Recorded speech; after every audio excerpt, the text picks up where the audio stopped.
Selamat malam pemirsa, pemilihan umum di Indonesia tidak pernah lepas dari kecurangan. Menko Polhukam Mahfud MD sendiri yang mengakui bila pesta demokrasi 5 tahunan di Republik ini selalu diwarnai kecurangan. Pernyataan Mahfud sebagai wakil pemerintah hendaknya tidak berhenti sebatas sebagai pengakuan, tapi juga mesti ditimpali dengan langkah serius untuk meniadakan kecurangan pemilu. Karena sejatinya pelaksanaan pemilu merupakan salah satu cermin dari kedaulatan rakyat melalui jalan demokrasi. Dan inilah editorial malam hari ini yang mengangkat tema Pemilu Curang Jangan Berulang. Bersama saya Fitri Mekantara.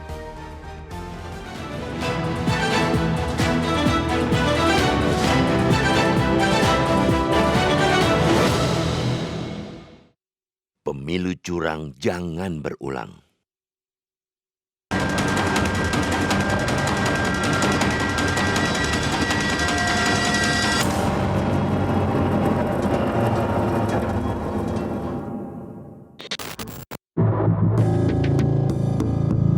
Pemilihan umum di Indonesia tak pernah lepas dari kecurangan.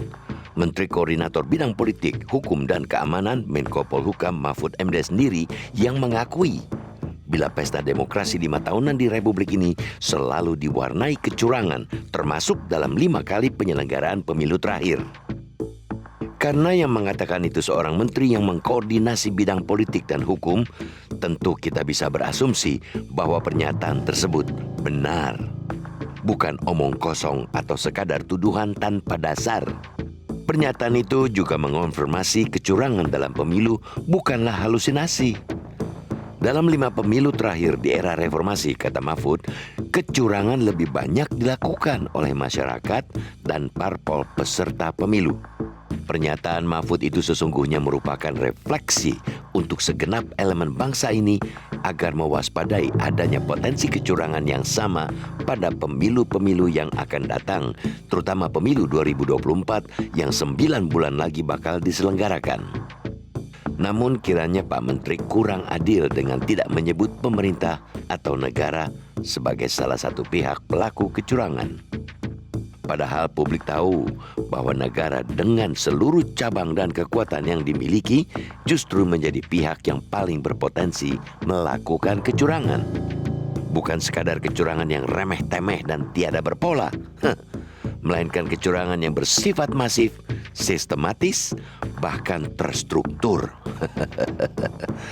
Bentuknya bisa macam-macam, bisa berupa intervensi atau penyalahgunaan kewenangan.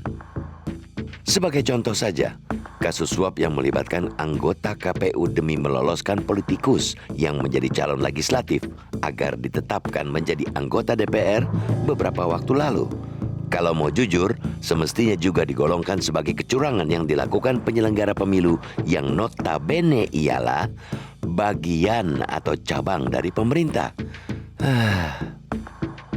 Dalam perspektif lain, pernyataan Mahfud ihwal kecurangan pemilu yang selalu terjadi kiranya juga dapat dimaknai sebagai pengakuan bahwa eksekutif dan legislatif yang saat ini sedang duduk nyaman di kursi mereka boleh jadi adalah produk dari pemilu yang curang.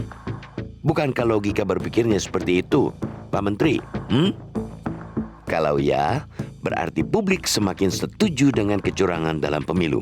Sekecil apapun harus dicegah, ditutup celah-celahnya agar tidak terus berulang. Kita tidak ingin negara ini dipimpin dan dikelola oleh orang-orang yang merupakan produk dari proses pemilu yang dipenuhi kecurangan.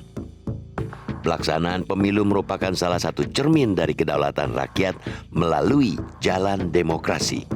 Kecurangan dalam bentuk apapun, lewat cara apapun, dan dilakukan oleh siapapun, sesungguhnya merupakan bentuk kejahatan yang akan menodai demokrasi sekaligus mengebiri kedaulatan rakyat. Karena itu, pernyataan Mahfud sebagai wakil pemerintah hendaknya tidak berhenti sebatas sebagai pengakuan, tapi juga mesti ditimpali dengan langkah serius yang konkret untuk meniadakan kecurangan pemilu. Tidak ada gunanya pengakuan itu, tiada manfaat narasi wanti-wanti tentang besarnya potensi kecurangan yang bakal terjadi kalau pada akhirnya negara ini tak mampu menyetop praktik-praktik curang nan culas pada pemilu-pemilu di masa yang akan datang.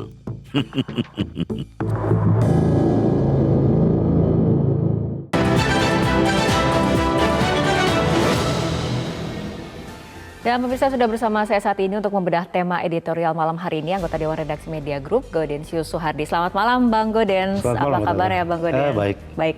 Bang Gaudens, ini menarik kita perhatikan pernyataan dari seorang Menko Polhukam Mahfud MD yang mengakui sendiri bila pesta demokrasi 5 tahunan di Republik ini selalu diwarnai kecurangan. Ini artinya apa Bang Gaudens? Apakah kemudian pemerintah juga hasil kecurangan atau seperti apa? Ya, ini pengakuan yang mengejutkan buat saya ya, bahwa 5 kali pemilu di era reformasi itu diwarnai kecurangan. Tentu pertanyaannya apakah di 2024 juga sudah disiapkan kecurangannya. Kalau mengikuti pemikiran Pak Mahfud, kecurangan itu dilakukan oleh peserta pemilu bukan oleh pemerintah. Pertanyaannya siapa aja peserta pemilu? Peserta pemilu itu ada 3 pada dasarnya. Yang pertama itu partai politik untuk memperebutkan kursi di DPR sampai DPRD. Yang kedua itu perseorangan untuk memperebutkan kursi di DPD. Dan ini calon presiden. Nah, pertanyaannya kalau pemerintah dikatakan tidak curang tapi oleh peserta pemilu, bukankah incumbent atau presiden yang sedang memerintah ikut kontestasi dia masih berstatus pemerintah? Apakah ini dilakukan curang atau tidak? Ini hal-hal yang mestinya diberikan penjelasan yang lebih jernih. Tapi jauh lebih eloknya sih kalau di pemerintahan itu jangan pula seperti pengamat gitu berbicara yang membuat masyarakat ribut aja gitu.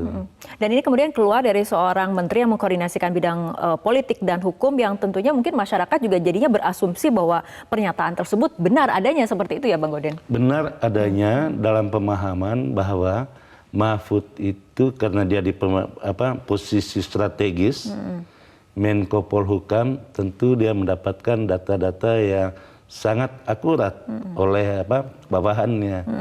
Nah, kalau tidak akurat data yang disebutkan itu, ini berbahaya. Yang kedua, kalau terjadi kecurangan, bukankah semua kecurangan itu diselesaikan yang pertama oleh Bawaslu, yang kedua itu oleh Dewan Kehormatan Penyelenggara Pemilu. Ketiga itu dibawa ke MK. Ketika statusnya dibawa ke MK tapi tidak ditemukan kecurangan, masihkah pantas kita meragukan hasil pemilu yang jurdil itu? Oke, baik. Tapi untuk berbicara mengenai kecurangan, kategori kecurangan dalam pemilu itu seperti apa sih Bang Gaudens?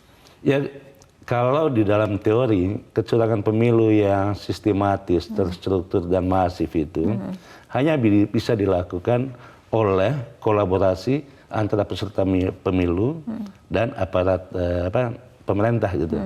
Dan memang terbukti ya, kalau hasil data dari tahun 2021 sampai sekarang itu ditemukan banyak sekali PNS yang kena hukuman karena ikut curang di dalam pemilu. Misalnya itu kan yang disebut kecurangan dilakukan oleh PNS itu kan kalau dia foto selfie dengan tokoh tertentu atau membuat gerakan-gerakan yang bisa diasosiasikan mendukung peserta pemilu.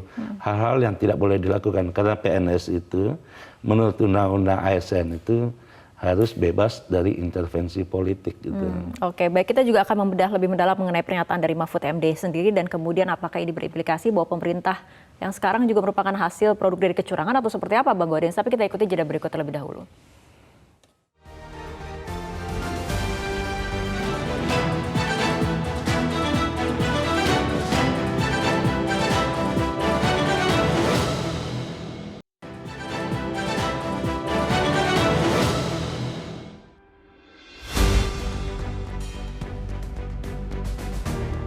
Ini adalah pernyataan dari Ketua KPU Hasyim Asyari yang mengatakan di TPS hasil penghitungan suara akan dilakukan secara terbuka, siapapun boleh menyaksikan, siapapun boleh nonton, siapapun boleh merekam lewat video, foto dan segala macam.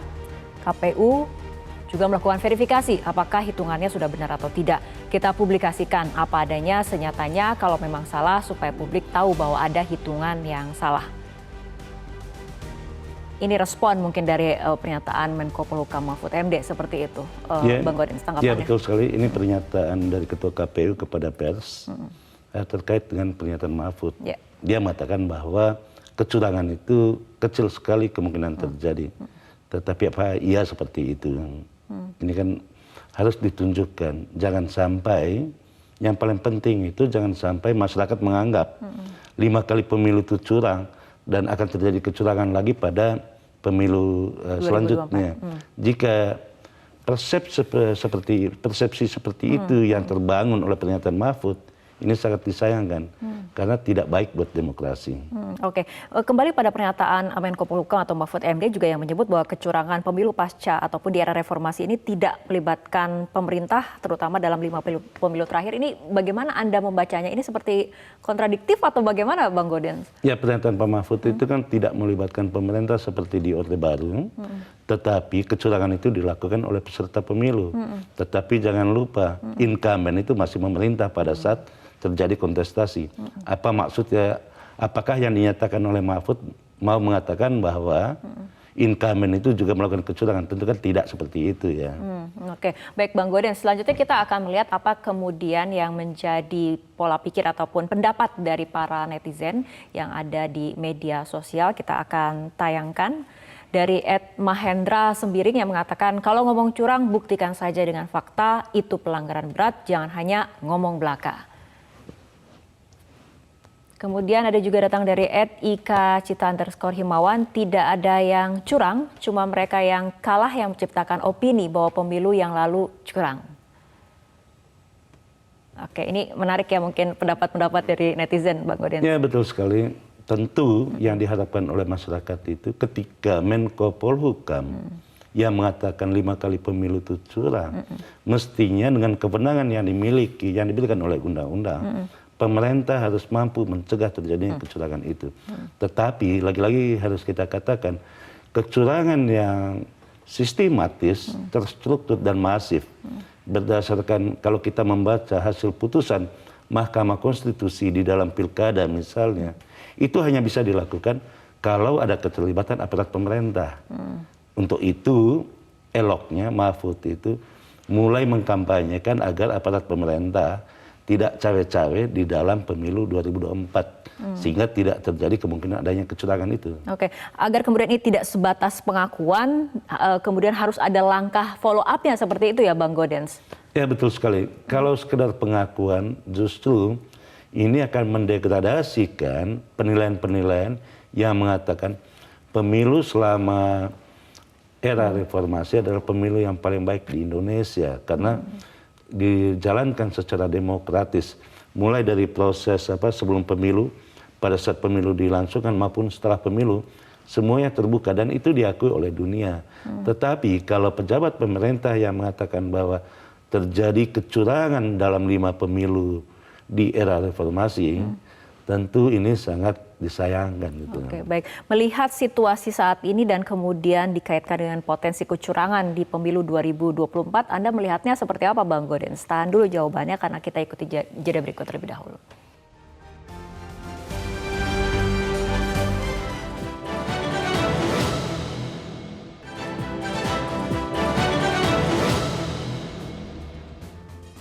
Ya, kita akan lihat bersama polling yang dilakukan oleh Metro TV di Instagram @metrotv dengan pertanyaan, yakinkah Anda bahwa pemerintah terlibat dalam kecurangan pemilu? Jawabannya yakin 75%, yang tidak yakin mengatakan 25%. Kita lihat juga polling di Twitter @metro_tv, pertanyaannya sama dan jawabannya kurang lebih juga sama, yang menyatakan yakin 64%, yang menyatakan tidak yakin 36%. Bagaimana melihat polling saat ini ketika kemudian masyarakat merasa yakin bahwa pemerintah terlibat dalam kecurangan pemilu? Ini follow up-nya seperti apa? Pemerintah harus menjawab apa? Seperti apa, Bang Gaudens? Ya, menurut saya mayoritas masyarakat yakin bahwa terjadi kecurangan karena melihat seorang figur Mahfud gitu. Mahfud ini kan figur yang sangat dipercaya gitu. Kalau orang yang dipercaya oleh masyarakat saja mengatakan curang, ya pasti diikuti. Tetapi pertanyaannya, apakah benar terjadi kecurangan? Ini kan pertanyaan mendasarnya. Yang kedua, apakah produk-produk hasil kecurangan itu yang memerintah selama ini? Ya, pertanyaan selanjutnya, apakah kecurangan itu akan terus berlanjut? Karena itu, judul editorial hari ini kan kecurangan pemilu jangan berulang. Gitu. Bagaimana supaya tidak berulang? Ya, tugas pertama Mahfud ya harus menghentikan itu. Karena dia eksekutif. Eksekutif itu karakternya ada eksekusi. Oke. Kalau parlemen itu kan bicara. Jadi jangan sampai Pak Mahfud itu masih merasa sebagai anggota DPR yang berbicara terus-menerus gitu. Tetapi yang diharapkan dari seorang eksekutif itu mengeksekusi supaya tidak terjadi kecurangan. Dan caranya seperti apa, Bang Gaudens, agar kemudian pemilu curang tidak berulang? Ya, yang pertama-tama tentu ke dalam internal pemerintahannya, supaya seluruh aparat pemerintah dari tertinggi sampai bawah itu jangan cawe-cawe di dalam proses pemilu ini. Biarkan untuk pilpres itu urusannya partai politik. Untuk pemilu legislatif, biarkan partai politik itu memilih calon-calon anggota DPR. Demikian juga di DPD. Dan di ujungnya nanti, biarkan masyarakat dengan bebas menggunakan hak pilihnya di dalam bilik suara. Jangan lagi masyarakat yang mau masuk bilik suara itu diintimidasi untuk memilih calon tertentu. Itu yang harus dicegah. Nah, bukan hanya dicegah, supaya bisa dibangun trust bahwa pemilu itu tidak ada kecurangan, pemerintah harus meyakinkan dan harus diyakinkan bahwa segala sesuatu yang dilakukan pemerintah sekarang berujung pada pemilu itu berjalan dengan fair gitu. Melihat situasi saat ini, apakah kemudian masyarakat bisa tumbuh trust atau justru semakin meyakini pernyataan dari Menko Polhukam sendiri? Ya, hasil polling tadi itu kan memperlihatkan bahwa masyarakat mayoritas yang menjawab di Twitter maupun Instagram itu yakin bahwa pemerintah itu curang gitu. Tentu ini tidak baik buat pemerintahan yang sedang berjalan sekarang. Apalagi Presiden Joko Widodo kan sudah berakhir ya masa jabatannya di 20 Oktober 2024. Tentu mestinya dia tidak punya kepentingan lagi untuk siapa yang menggantikannya karena presiden itu harus berada di atas semua golongan dan yang paling penting itu tugas utama presiden adalah mengantarkan bangsa ini untuk menjalankan pesta demokrasinya dengan benar gitu.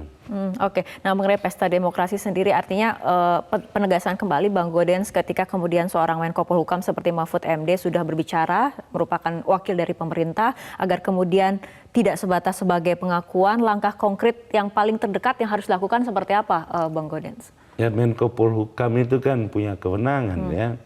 Mestinya dengan kewenangan itu dia bisa mencubit siapa saja aparat pemerintah, bila perlu presidennya juga, kalau ikut cawe-cawe. Oke.